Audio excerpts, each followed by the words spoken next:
Hello students, आज की इस क्लास में हम lesson 4 heat energy and temperature का पार्ट 4 स्टार्ट करेंगे। इससे पहले क्लास में हम डिग्री सेल्सियस को फ़ारेनहाइट डिग्री में चेंज करना और फ़ारेनहाइट डिग्री को डिग्री सेल्सियस में चेंज करना देख चुके हैं। आज हम देखते हैं अमाउंट ऑफ हीट की मात्रा। The amount of heat gain और loss by an object depends upon the following factor. किसी भी ऑब्जेक्ट के द्वारा हीट को गेन करना और लॉस करना ये कुछ फैक्टर पर डिपेंड करता है। उसको हम वन बाय स्टेप स्टडी करेंगे। इससे पहला फैक्टर है मास ऑफ द ऑब्जेक्ट। किसी भी वस्तु का मास क्या है, ये एक मेन फैक्टर है। किसी भी ऑब्जेक्ट के लिए हीट की अमाउंट को डिटेक्ट करने के लिए मोर heat is required for an object of larger mass for a given rise in temperature. मतलब अगर किसी वस्तु का मास ज़्यादा है तो उसको टेम्परेचर इंक्रीज करने के लिए, उठाने के लिए, टेम्परेचर में राइज करने के लिए उसको अधिक मात्रा में हीट की आवश्यकता होती है। मान लो हम एक ऑब्जेक्ट है जिसका 5 किलोग्राम मास है, दूसरा जिसका 9 किलोग्राम मास है, ठीक है। अब जैसे हम इसको हीट देते हैं तो इसका हमें टेम्परेचर में 5 डिग्री सेल्सियस इंक्रीज़ करना है। कितना करना है? 5 डिग्री सेल्सियस। तो 5 किलोग्राम जो ऑब्जेक्ट है उसको हम 5 डिग्री सेल्सियस इंक्रीज़ करेंगे टेम्परेचर, और इसका भी टेम्परेचर 5 डिग्री सेल्सियस से इंक्रीज़ करेंगे। तो जो हीट की मात्रा इसकी रिक्वायर होती है वो इसमें कम होती है और इसमें ज़्यादा होती है। क्यों? क्योंकि इसका मास कम है, उसका मास ज़्यादा है, ठीक है बेटा। तो मास ऑफ द ऑब्जेक्ट एक मेन फैक्टर है जो कि अमाउंट ऑफ हीट को निर्धारित करने में, डिटरमाइन करने में काम आता है। दूसरा है हमारा फैक्टर है change in temperature of the object. Object का टेम्परेचर, वस्तु के तापमान में परिवर्तन, ये भी क्या होता है? एक मेन फैक्टर है अमाउंट ऑफ हीट को डिटेक्ट करने का। More heat is required for a higher rise in temperature for an object of a given mass. अगर किसी ऑब्जेक्ट का हमें मास दे रखा है, उसमें हमें दोनों ऑब्जेक्ट, मान लो हम यहाँ पे 2 ऑब्जेक्ट लेते हैं, एक दोनों का मास में सेम दे रखा है। कोई भी 2 ऑब्जेक्ट है, इनका जो मास होता है, जैसे मान लो यहाँ 5 किलोग्राम इसका मास है और ये 5 किलोग्राम दूसरे ऑब्जेक्ट का मास है। अब इसका टेम्परेचर हमें करना है 55 डिग्री सेल्सियस, इसका टेम्परेचर हमें करना है 35 डिग्री सेल्सियस। और टेम्परेचर में जो चेंज करना है उसके अनुसार भी हीट की जो अमाउंट होती है वो निर्धारित की जाती है। मान लो तो 35 डिग्री सेल्सियस टेम्परेचर इंक्रीज़ करना है और उसका करना है 55 डिग्री सेल्सियस। तो इसमें कम मात्रा में हीट की आवश्यकता होगी, इसमें अधिक मात्रा में हीट की आवश्यकता होगी, ठीक है बेटा। तो इस प्रकार से टेम्परेचर में कितना चेंज करना है किसी वस्तु के, ये भी अमाउंट ऑफ हीट पर डिपेंड करता है। अब नेक्स्ट हमारा nature of material of the object. Different objects require different amount of heat even though ये their masses are the same and they are heated through the same rise in temperature. मतलब अगर किसी वस्तु का मास हमें दे रखा है, सेम दे रखा है, मास ज़्यादा सेम, मान लो 3 किलोग्राम की एक ऑब्जेक्ट है, दूसरा ऑब्जेक्ट भी 3 किलोग्राम का है, ठीक है बेटा।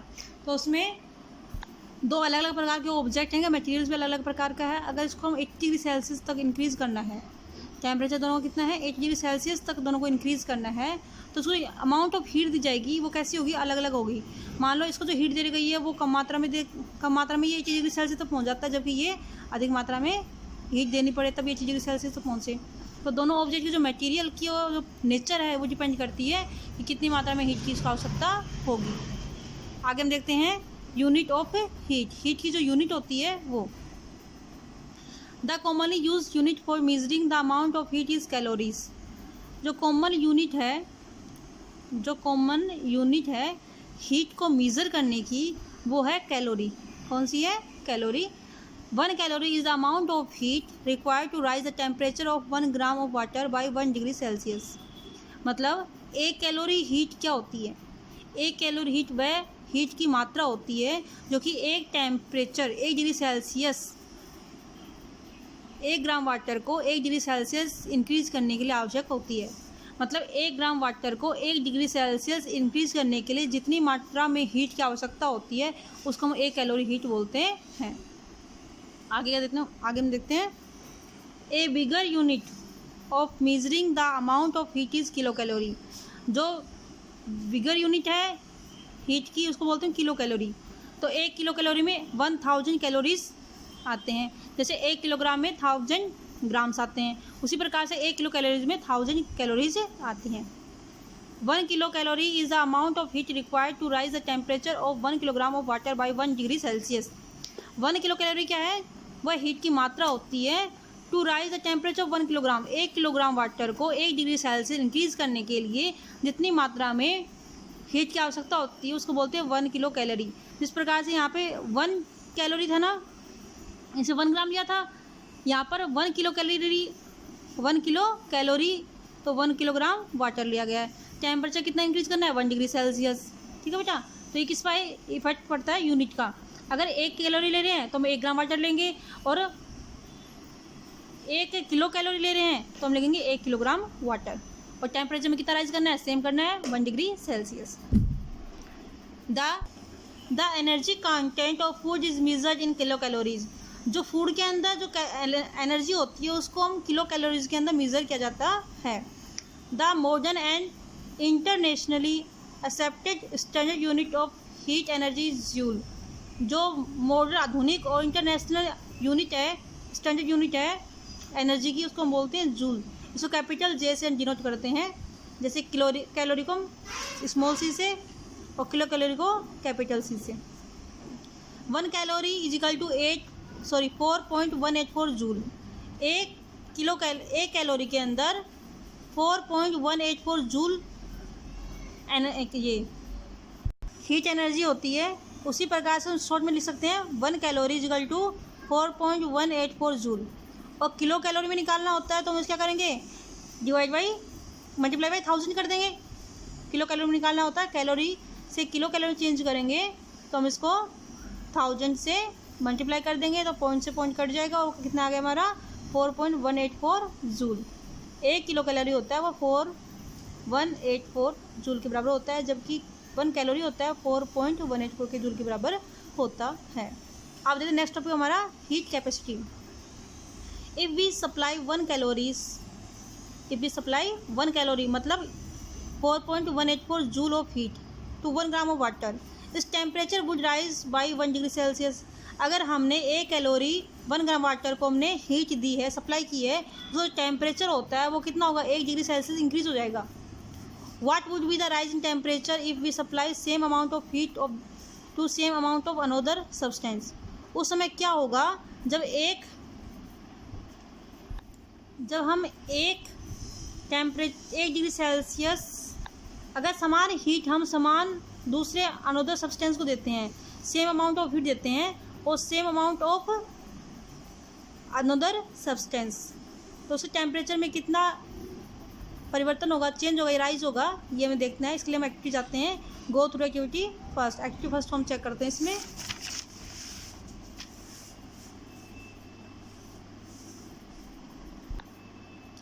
Take 2 beakers of equal size 500 ml। हमने 2 बीकर लेते हैं, दोनों का साइज इतना समान है 500 ml। Fill one of with 200 grams of water and the other with 200 grams of vegetables oil at room temperature. दोनों में हमने 200 ग्राम, एक में वाटर भरा हमने और दूसरे के अंदर हमने 200 ग्राम वेजिटेबल ऑयल रूम टेम्परेचर पर उसमें डाला है। Heat both the beakers with A spirit lamp for the same time. दोनों को हम सेम टाइम के लिए स्प्रिट लैम्प से गर्म करते हैं। Let it be for 5 minutes. उसके बाद उसको 5 मिनट के लिए छोड़ देते हैं। Record the rise in temperature of each with A thermometer. और दोनों का टेम्परेचर हम थर्मोमीटर से नोट करते हैं। We see that the temperature of oil increase more. हम देखते हैं कि जो टेम्परेचर है ऑयल का वो अधिक इंक्रीज होता है। It means oil require less amount of heat to rise its temperature by 1 degree Celsius then water. इसका मतलब है जो ऑयल होता है उसको कम मात्रा में हीट की आवश्यकता होती है। उसको 1 डिग्री सेल्सियस टेम्परेचर को इंक्रीज करने के लिए कम मात्रा में हीट की आवश्यकता होती है वाटर की कंपेयर में, वाटर की तुलना में। Therefore the heat capacity of oil is less than that of water. मतलब जो ऑयल की हीट कैपेसिटी है वो वाटर की कंपेरिजन में कम होती है। The heat capacity of a substance is the amount of heat needed to rise the temperature of that substance by 1 degree Celsius. अब देखिए हीट कैपेसिटी क्या होती है। हीट कैपेसिटी होती है किसी सब्सटेंस की हीट की वह अमाउंट होती है जो कि इसको टेम्परेचर को राइज करने के लिए 1 डिग्री सेल्सियस टेम्परेचर को राइज करने के लिए जितनी मात्रा में हीट की आवश्यकता होती है उसको हम बोलते हैं उसकी हीट कैपेसिटी। जैसे हमने ऊपर देखा था कि ऑयल की हीट कैपेसिटी क्या होती है, कम होती है, इसलिए वो कम जल्दी से गर्म हो जाता है, जबकि वाटर की हीट कैपेसिटी क्या होती है, ज़्यादा होती है, इसलिए 8 डिग्री सेल्सियस इंक्रीज करने के लिए अधिक मात्रा में हीट की आवश्यकता होती है अधिक समय तक। Its unit are calories per degree Celsius and joule per degree Celsius. जो हीट कैपेसिटी है उसकी जो यूनिट है उसको बोलते हैं कैलोरी पर डिग्री सेल्सियस या फिर जूल पर डिग्री सेल्सियस। आगे हम देखते हैं, same amount of heat cannot rise the temperature of different object by the same degrees. जो अमाउंट की सेम मात्रा है वो किसी भी अलग अलग प्रकार के ऑब्जेक्ट को अगर हमें 1 डिग्री या सेम डिग्री इंक्रीज करना होता है तो उसकी टेम्परेचर की समान मात्रा उसको समान डिग्री तक टेम्परेचर इंक्रीज नहीं कर सकती है। क्यों? Thus different bodies have different heat capacity, क्योंकि अलग अलग बॉडीज़ की कैपेसिटी होती है, हीट कैपेसिटी होती है, वो अलग अलग होती है। Water is the highest heat capacity compare the most other substance. जो वाटर की हीट कैपेसिटी होती है वो दूसरे सब्सटेंस की तुलना में अधिक होती है। The heat capacity of a substance depend on its mass. जो हीट कैपेसिटी होती है सब्सटेंस की वो उसकी मास पर डिपेंड करती है, उसका मास कितना है। अब देखते हैं formula for measuring the amount of heat, मतलब हीट और अमाउंट ऑफ हीट को मेज़र करने का जो फॉर्मूला होता है वो हम देखते हैं। द अमाउंट और क्वांटिटी ऑफ हीट गेन्ड और लॉस्ट बाय एन ऑब्जेक्ट, कि किसी भी ऑब्जेक्ट के द्वारा हीट की जो मात्रा है वो गेन कर रहे हैं या फिर लॉस कर रहे हैं, उसका जो फार्मूला होता है वो होता है, ये तो क्या है, क्वांटिटी ऑफ हीट m गुना s गुना t। यहाँ पे m क्या है, mass of the object, m क्या है, mass of the object, s क्या है, specific heat of the object, और t क्या है, चेंज इन टेम्परेचर। मतलब अगर हमें अमाउंट निकालनी हीट की या क्वांटिटी निकालनी है तो हम फार्मूला लगाएंगे m multiply by s multiply by t। m क्या है, mass of the object, s क्या है, specific heat of the object, और t क्या है, टाइम चेंज इन टेम्परेचर। यहाँ पे टाइम होता है लेकिन यहाँ पे t का मतलब क्या है, चेंज इन टेम्परेचर, टेम्परेचर में कितना चेंज हुआ है। फॉर एग्जाम्पल के लिए ए पीस ऑफ टाइल और stone feels colder than a piece of wood even though both are at the same temperature because the piece of tile or stone has more mass than that of the wood।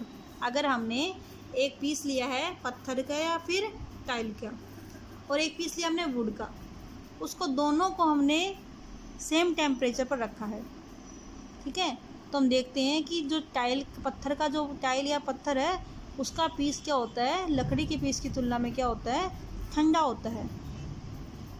जबकि हमने दोनों को same temperature में रखा है फिर भी ठंडा होता है। क्यों? क्योंकि जो लकड़ी का जो पीस है उसका जो मास है वो स्टोन की तुलना में क्या होता है, कम होता है, और जिसका मास ज़्यादा होगा उसको अधिक मात्रा में हीट की आवश्यकता होती है, इसलिए ठंडा होता है।